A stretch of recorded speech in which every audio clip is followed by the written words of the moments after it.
والفلك التي تجري في البحر بما ينفع الناس وما أنزل الله من السماء من ماء فأحيا به الأرض بعد موتها وبث فيها من كل دابة وتصريف الرياح والسحاب المسخر بين السماء والأرض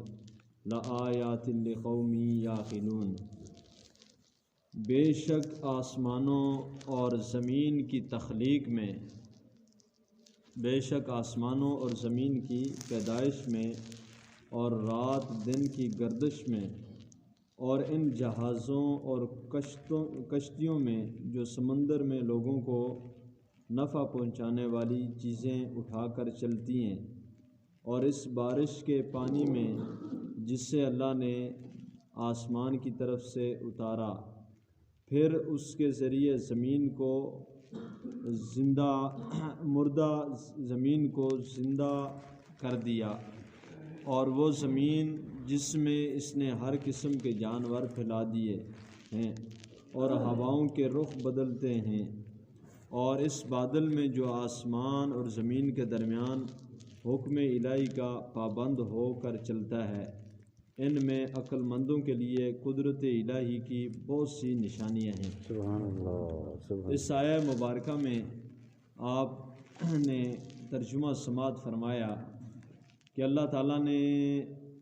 اس سے پہلی آیت میں ارشاد فرمایا کہ وَإِلَٰهُكُمْ إِلَٰهٌ وَاحِدٌ لَا إِلَٰهَ إِلَّا هُوَ الرَّحْمَٰنُ الرَّحِيمُ، کہ اللہ کے بغیر کوئی معبود نہیں، وہ ہستی کوئی بھی نہیں جس کی عبادت کی جائے۔ اور اس کے بعد یہ فرمایا گیا کہ اس ذات کی عبادت کیوں کرو؟ اس لیے کہ وہ کائنات،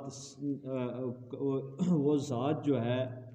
اس ذات نے ساری کائنات کو پیدا فرمایا اور ساری کائنات اس کے حکم کی پابند ہے۔ تو اس طرح کی آیات میں،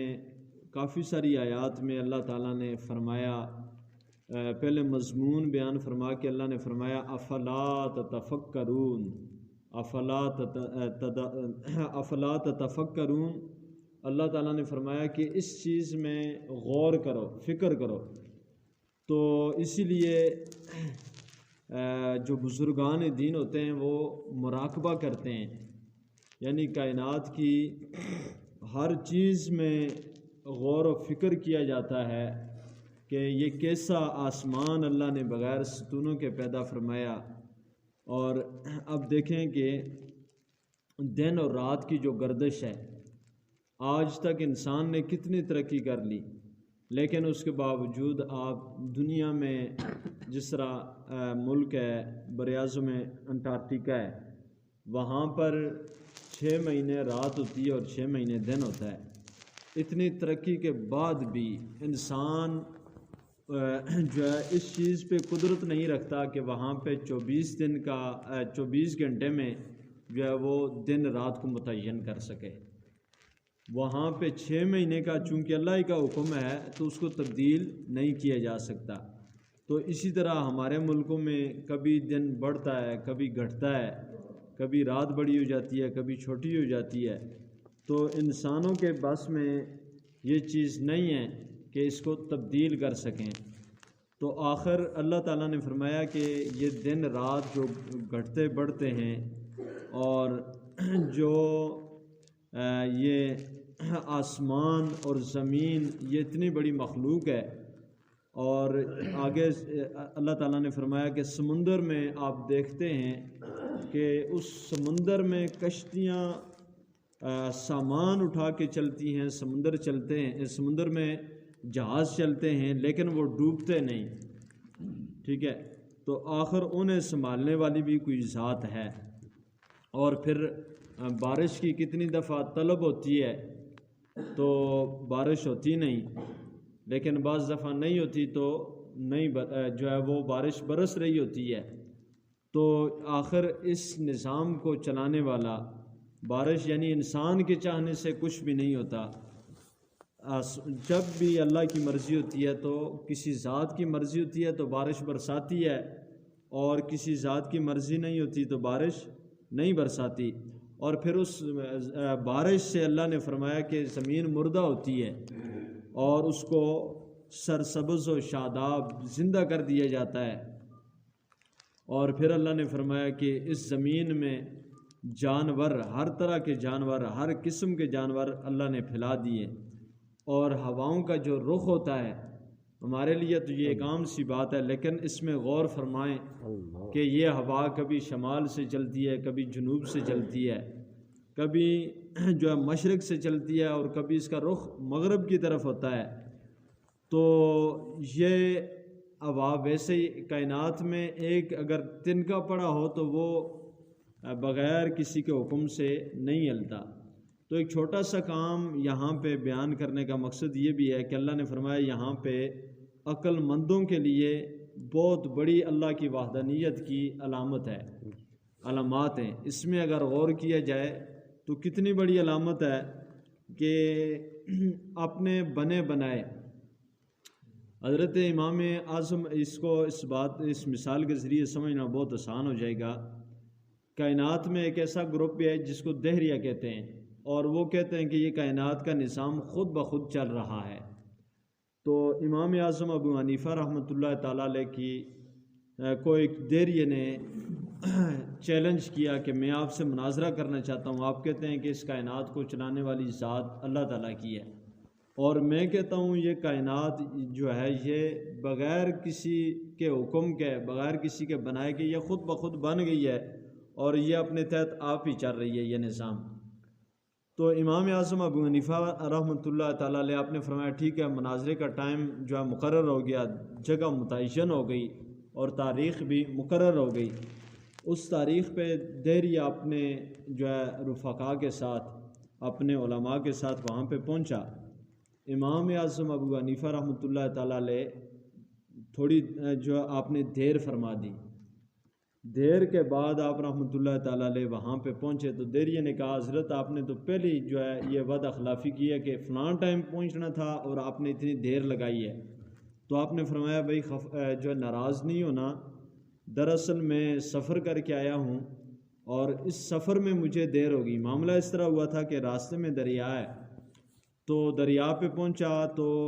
وہاں پہ پل کوئی موجود نہیں تھا، تو دیر مجھے اس طرح ہو گئی کہ وہاں پہ ایک درخت تھا، وہ درخت خود بخود جو ہے وہ کٹا، ٹھیک ہے، بغیر کسی کے کاٹنے کے وہ درخت کٹ گیا، اور بغیر کسی کے وہ تختے بنانے کے بغیر اس کے تختے بھی بن گئے۔ فرماتے ہیں کہ میں نے خود دیکھا پھر کہ وہ خود ہی تختے خود بخود جڑ گئے اور ان سے کشتی بن گئی، اور کشتی بنی تو وہ خود بخود دریا میں چلنے لگی۔ تو اس کشتی میں بیٹھ کے میں نے دریا کو عبور کیا اور میں آپ کے پاس پہنچ آیا ہوں۔ تو وہ دہریہ اس کا چہرہ سرخ ہو گیا اور وہ غصے سے بولا، بہت بڑی عوام اکٹھی تھی چونکہ مناظرہ تھا، تو اس نے کہا کہ حضرت ایک تو آپ لیٹ آئے ہیں، دیر سے آئے ہیں، اور دوسرا آپ ہم سے مذاق کر رہے ہیں کہ درخت خود بخود کٹا تو اس کے تختے خود ہی بن گئے بغیر کسی کے بنانے کے، کشتی بھی بغیر کسی کے بنانے کے بن گئی۔ آپ تو یہ ہم سے مذاق کر رہے ہیں، اور بغیر جو ہے کسی کے چلانے کے وہ کشتی چلی تو آپ اس میں سوار ہو کے ہمارے پاس آئے، یہ کیسی بات کر رہے ہیں آپ؟ تو آپ رحمۃ اللہ تعالیٰ نے فرمایا کہ بس میری دلیل یہی ہے کہ تیرے عقل کی انتہا یہاں پہ ہو گئی، تو اس بات کو تسلیم نہیں کرتا۔ اس نے کہا میں تو تسلیم نہیں کر سکتا اس بات کو، یہ کوئی ماننے والی بات ہے۔ جب یہ بات ہوئی تو آپ رحمۃ اللہ تعالیٰ نے فرمایا لوگوں دیکھیں کہ ایک چھوٹی سی کشتی ہے، کائنات نہیں ہے، کشتی ہے، وہ خود بخود تیار نہیں ہو سکتی۔ ایک درخت ہے وہ خود بخود کٹا بھی نہیں جا سکتا، اور اس کے تختے بھی خود بخود نہیں بنتے۔ تو آپ اندازہ لگائیں کہ یہ دہریہ جو کہتا ہے کائنات خود بخود، یہ چاند سورج بن گئے، یہ زمین خود بخود جو ہے بن گئی، اور دن رات خود بخود آتے ہیں بغیر کسی کے حکم اور چلانے کے، یہ سارا نظام چل رہا ہے۔ جس کا یہ دعویٰ ہے وہ ایک کشتی کو خود بخود چلنے پہ جو ہے ماننے پہ مجبور ہے کہ وہ مان نہیں رہا۔ اس کی عقل تسلیم نہیں کر رہی، تو جب کشتی بغیر کسی کے چلانے سے نہیں چل سکتی تو اتنی بڑی کائنات بغیر چلانے کے کیسے چل سکتی ہے؟ آپ نے یہ دلیل وہاں پہ پیش فرمائی، تو وہاں پہ جتنے بھی داہریے تھے ان کے نصیب میں، جن کے نصیب میں ہدایت تھی، انہوں نے کلمہ پڑھا۔ تو بات کرنے کا مقصد یہ ہے کہ اتنی بڑی کائنات ہے کہ آپ اس کائنات کا اگر مشاہدہ کریں تو انسان نے اس کائنات کو اتنا پرکھ لیا ہے کہ ہم جس کائنات میں رہتے ہیں اس میں 2 ارب سورج موجود ہیں۔ یہ جس طرح کا سورج ہمارا ہے، ہماری اس کائنات میں نہیں بلکہ اس کے کشاں میں، ٹھیک ہے، اور اس کے کشاں میں جو ہے اربوں خربوں جو ہے ستارے ہیں، سیارے ہیں، اور جو زمین سے کئی لاکھ گنا بڑے ہیں۔ جس طرح یہ سورج جو ہے جو ہمیں روشنی دیتا ہے، یہ سورج اتنا بڑا ہے کہ اس پر اگر 10 لاکھ ہماری یہ زمینیں رکھ دی جائیں تو پھر بھی وہاں پہ جگہ بچ جائے گی، اتنا بڑا یہ سورج ہے۔ لیکن یہاں سے دور بہت زیادہ ہے، یہاں سے بے انتہا قسم کا دور ہے، تو اس بنا پہ ہمیں یہ چھوٹا سا معلوم ہوتا ہے۔ تو جب ایک سورج کا آپ اندازہ لگائیں اتنا بڑا ہے، تو جہاں پہ خربوں اربوں ہوں ایک کے کشاں میں، تو وہاں اتنی بڑی کائنات جو انسان کی سمجھ تو دور کی بات ہے، یعنی علم میں آئی ہے، اس کا جو ہے نا مختصر یہی ہے کہ اس کائنات میں جو انسان کی سمجھ عقل میں آئی ہے، جو بات وہ سپیڈ کے لحاظ سے، رفتار کے لحاظ سے سب سے زیادہ روشنی ہے، نور ہے، ٹھیک ہے، روشنی، لائٹ جس کو کہتے ہیں۔ اور اس کی سپیڈ جس طرح ایک گاڑی ہوتی ہے نا سوزوکی کی، بہت ہو تو 120 کلومیٹر ہوتی ہے، ٹھیک ہے نا، روڈ پہ اس سے چڑھائیں تو 120 پہ وہ چلے گی۔ تو اس طرح ہر چیز کی اپنی اپنی سپیڈ ہوتی ہے، بندے کی اپنی سپیڈ ہے، وہ جو ہے 10 منٹ میں 1 کلومیٹر فاصلہ طے کرے گا بہت زیادہ کوشش کر کے، ٹھیک ہے نا۔ تو اسی طرح ہر چیز کی سپیڈ ہے، یعنی رفتار ہے اس کی۔ تو نور کی جو رفتار ہے نا، نور کی، وہ 1 سیکنڈ میں یہ لائٹ جو ہوتی ہے روشنی، یہ 1 سیکنڈ میں آپ دیکھتے ہیں کہ وہاں سے بجلی کا بٹن کہاں سے دبا جاتا ہے تو پتہ ہی نہیں چلتا، یہاں پہ ادھر بٹن نیچے ہوا، ادھر بجلی جو ہے وہ جل جاتی ہے۔ تو اس کی سپیڈ پتہ ہے کتنی ہے؟ اس کی سپیڈ 1 سیکنڈ میں 3 لاکھ کلومیٹر ہے۔ یہ 1 سیکنڈ میں 3 لاکھ کلومیٹر طے کر لیتی ہے یہ روشنی۔ تو اتنی سپیڈ کے ساتھ کسی بندے کے پاس سواری ہو، ٹھیک ہے، تو اس سواری پہ وہ بندہ بیٹھے، تو جو کائنات ابھی آسمان کے نیچے انسان کے علم میں آئی ہے، اس کی وسعت اتنی زیادہ ہے، وہ اتنی بڑی ہے کہ اتنی سپیڈ والی سواری ہو جو 1 سیکنڈ میں 3 لاکھ کلومیٹر طے کر سکتی ہو، تو پھر بھی ایک کونے سے دوسرے کونے تک اس سواری پہ انسان کے 1,10,000 سال جو ہے 10,000 سال وہ سفر کرنے میں لگ جائیں گے۔ 1,10,000 سال آپ اندازہ لگا لیں کہ اتنی بڑی کائنات ہے۔ انشاءاللہ میں کسی وقت آپ کو بتاؤں گا کہ یہ جس کے کشاں میں ہم رہتے ہیں اس کو کیا کہتے ہیں، اس کے ساتھ جو ہے اس کو کیا کہتے ہیں، وہ کتنی بڑی ہے، اس کے ساتھ جو ہے وہ کتنی بڑی ہے۔ تو انسان کی عقل دنگ رہ جاتی ہے، حیران ہو جاتا ہے انسان کہ اتنی بڑی کائنات کو اللہ نے بنایا، اور پھر ان میں جو چاند ستاروں کی آپ سپیڈ دیکھیں، ستاروں کی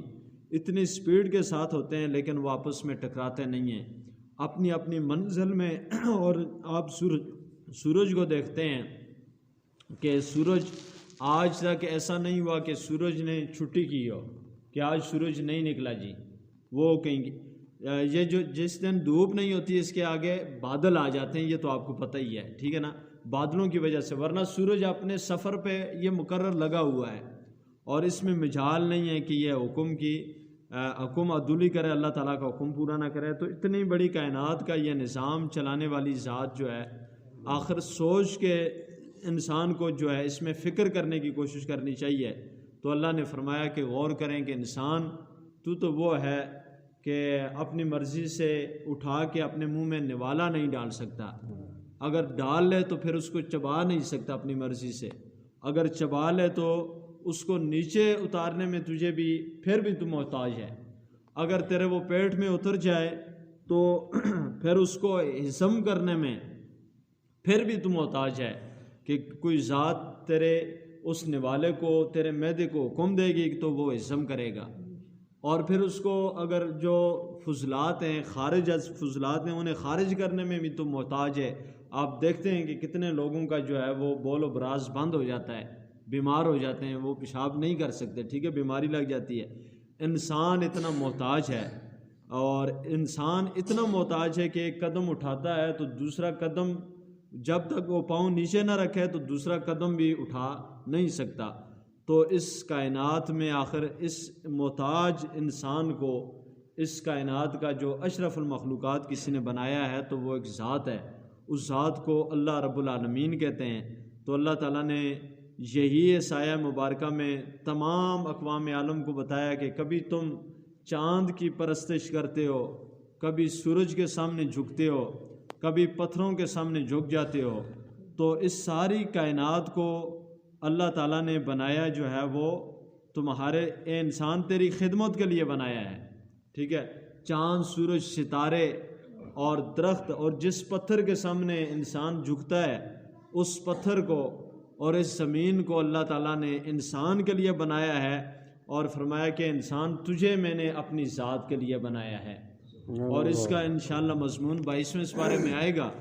جس میں ہے کہ اللہ تعالیٰ نے ارشاد فرمایا کہ ہم نے اپنی امانت کو،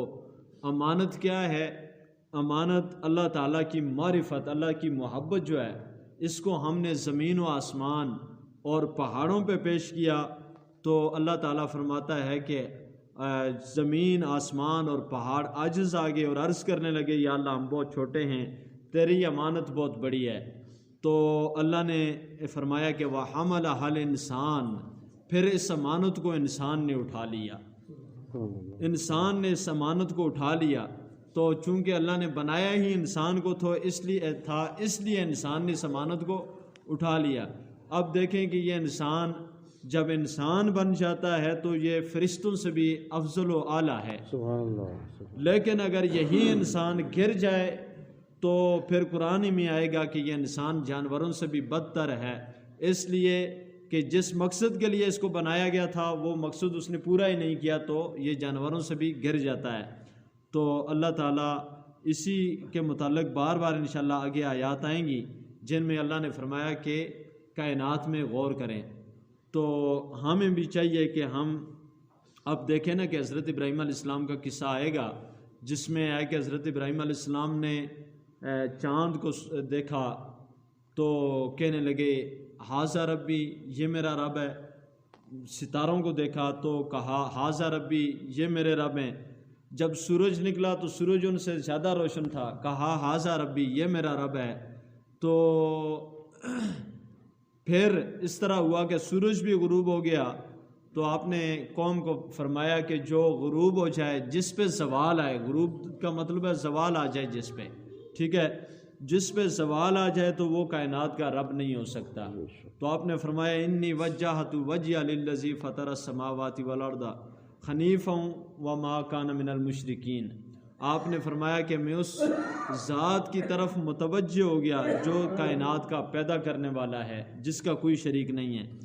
تو یہ چاند، سورج اور ستاروں میں نبی تو یعنی جب پیدا ہوتا ہے تو نبی ہوتا ہے، اور ممکن ہی نہیں کہ نبی یہ کہے کہ چاند سورج میرا رب ہے۔ یہ تو قوم کو سمجھا رہے تھے، اور سیدی فرماتے ہیں کہ حضرت ابراہیم علیہ السلام نے جب سورج میں جو غور کیا تو اللہ تعالیٰ کے یعنی فعل اس سورج میں انہیں نظر آیا، یعنی اللہ کی قدرت اس میں نظر آئی، ٹھیک ہے نا۔